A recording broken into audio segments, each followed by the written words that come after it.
surrounded by people and also building your networks is very important when you're living in another country, and especially in Vietnam. So you're traveling internationally and you want to build a base in Vietnam. Either you're starting a business here, you're moving here to retire, or you just want to travel here and stay for an extended period of time. It's great to build your network. Unless if you're a super social person, you have all the charisma and all the networking skills, and it's not necessary. But for the rest of us, it's critically important to build your network. So in today's episode, I'm going to talk about, so those organizations are very specific to an industry. The things that I've learned 10 years here in Vietnam, if they are honest or they're scammers. And also as a professional, and those are some of the effective ways that I've employed in the last 10 years. And at the age of 42 and my experiences, so I break it down into the research prior to the event itself of how to build your networks, potential difference in the networking, and also nurture them and also extend them as you grow your lifestyle here in Vietnam. So let's get started. So hello there. If you see me talk about the Vietnam passport a second or a third time, then you're probably not subscribed to our channel. So this is definitely a good time to subscribe because it's free content from me as an attorney and an investor as well. But today, in case you actually don't know me, my name is Ken Duong, international business immigration attorney with over 15 years of experience helping individuals and companies get citizenships, invest all over the world, including the United States, Grenada, Portugal, Thailand, Singapore, and many other parts of the world. So I want to get right into our topic today so we can discuss about networking. So let's jump right into the topic. So if you're an investor, a traveler, or a retiree in Vietnam and you want to know how to build your networks, today I'm going to share with you the 10 tips that I learned from my own personal experience. What cultural norms or etiquette should you be aware of when interacting in Vietnam? So Vietnam, similar to many other developing countries or international cultures outside of the United States or even Europe or Canada, is they have certain uniqueness within the Vietnamese culture. One thing you can be aware of, although it's changing a lot, is whether you would, if you're a male professional, and would you shake hands with female professionals or not. So many of the females would not shake hands. That's not something that's offensive, just culturally, the Vietnamese CEOs or female professionals just do not shake hands because they respect different boundaries. The second etiquette item that you got to think about is regarding business cards, and that's changing as well. Still, typically, people will pass out their business cards to each other, but now I would say the 9X or the folks in the 90s and the 2000s, they might just use a bumping the cards or doing QR code scans. So that's something that is not just unique to Vietnam, but it's something that's changing because the technology-based driven economy. Another item that you will see is, as opposed to the US or Western cultures, many of the meetings are held at coffee shops or outside of the office, where it becomes a little bit more informal and people are very comfortable just meeting at coffee shops or hotels, restaurants for their initial meetings or even to discuss business as well. So don't be alarmed if a professional that you just met invited you to have coffee or even a meal before even coming to the office, so you don't have to keep it so formal. Why is expanding your network in Vietnam important for personal or professional growth? So as an individual, I think a critical skill for young professionals and individuals and entrepreneurs is to have a broad network of other professionals, such as attorneys, doctors, marketing specialists, financial folks, banking, and other areas as well. So if you have a broad network, when you actually need to call on these networks for supplier services, potential investors or angel investors into your business, or they might have a bigger network that you can connect with. So that is a big reason why, as an entrepreneur or professional, it's good to develop your networks in Vietnam. What networking platforms or events in Vietnam can help you connect with professionals in your field? So we have the one area that's really great for organic networking are chambers of commerce. So you have industry chambers of commerce, and you also have country-specific chambers, such as the American Chamber of Commerce, the European Chamber of Commerce, Italian, French, and many of the other business, Singapore business chambers as well. So those places are good because they have a plethora of events such as networking, happy hour, speaker events, multi-chamber networking, and then also there's specific industries or committees within those chambers of commerce, such as manufacturing, legal, hospitality, healthcare.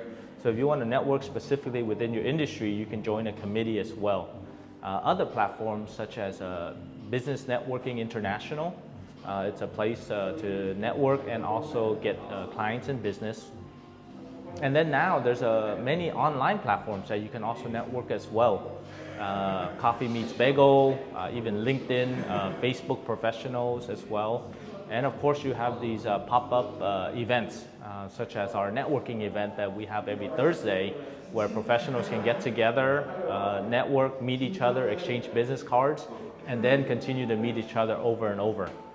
Those are some of the great places that you can go networking, but also you want to look at some of the local business associations as well here in Ho Chi Minh City or Hanoi, such as the Ho Chi Minh Business Association, the Young Business Association, or even the Saigon Women Entrepreneurs Association. So it really depends on what your target market is. You would pick the platform for you to go networking and meet people. And don't forget, personal or social activities are also a great way to network informally, where you bring your family, you bring your children and your spouses to go network as well, such as birthday parties, social gatherings, barbecues, or beach outings. Which industries or sectors in Vietnam are conducive to expanding your network? Yeah, so for professional services are really great industry specific for networking. So such as the International Bar Association that I'm part of, you have the Ho Chi Minh Bar, you have California Bar. So these are associations of attorneys. There's associations of accountants. There's associations of venture capitalists, marketing. It's called CSMO, Chief Sales and Marketing Officers Associations. So those organizations are very specific to an industry, where they'll talk about legal trends, environmental issues, employment, or they'll talk about marketing strategies, social platforms. So those industry-specific groups will help you expand your knowledge, build networks within the industry, and then also potentially cross-refer work as well. So looking at professional services as a industry-specific. How important are personal relationships with influential individuals in Vietnam for effective network expansion? So with what we would consider influencers, then it's a two-edged sword. So you got to look at influencers within a specific industry. Let's say attorneys. There are many attorneys that are public figures or limited public figures. And then also you have celebrities, or in what we call the Viet showbiz, from movie stars to musical artists, and also from Instagram or many social media influencers or KOLs. So, and also from a government standpoint, many of the government officials are actually quite big influencers within their provinces, within their wards, cities, and then also with the entire government as well. So when you're looking to build your networks with influencers, you got to understand why you're doing it and what is the purpose, and then what will you gain out of it and what you can provide them as well. Many of the private individuals, the influencers, are about economic gains. But if you look at the government influencers, maybe it's not just purely economics, it could be public benefits, social endeavors as well. So you have to look at what the value that you will get out of it and what you can give to them in order to decide whether you want to build your influencer network. What strategies work best for initiating conversations and building connections with new contacts in Vietnam? So some of the conversation starters that I would employ when you go to an event is to be able to decide on who you want to talk to, why you want to talk to those people, and then what you want to get out of that particular event. So I break it down into the research prior to the event itself. It's called SMMS. So is the event a speaker event, whereby you're listening to somebody speak? Or is it an M, which is a meal? Are you eating a meal and listening to somebody speak? Also, is it an S? Is it a social type of event? So you have to do the pre-research before you go to the event of who will be there, what is the organizers that are organizing the event itself, and who are the potential attendees and what are the topics or subject matters being discussed. With that research, you can go into the event, and once you get there, you got to look at some of the nonverbal communication. Is it an open stance or is it a closed stance?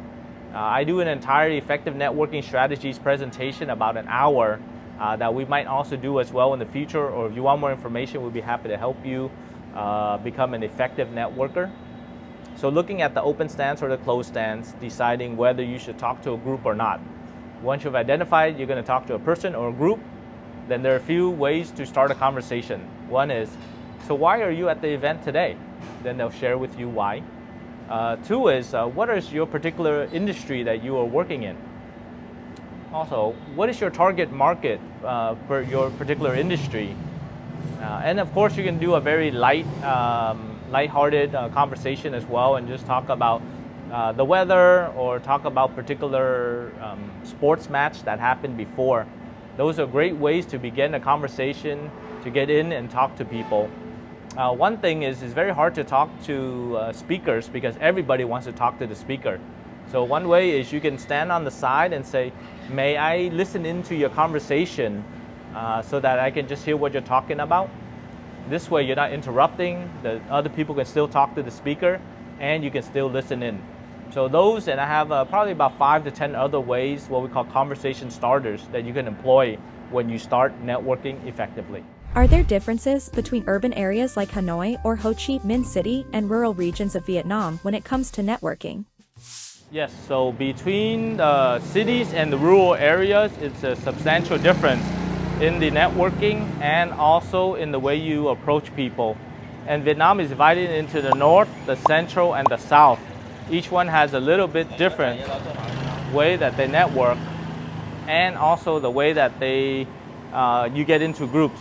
So for example, here in Ho Chi Minh City in the south, people are much more metropolitan, they're much more open, and also there are a lot of individuals from all over the world that come to the city.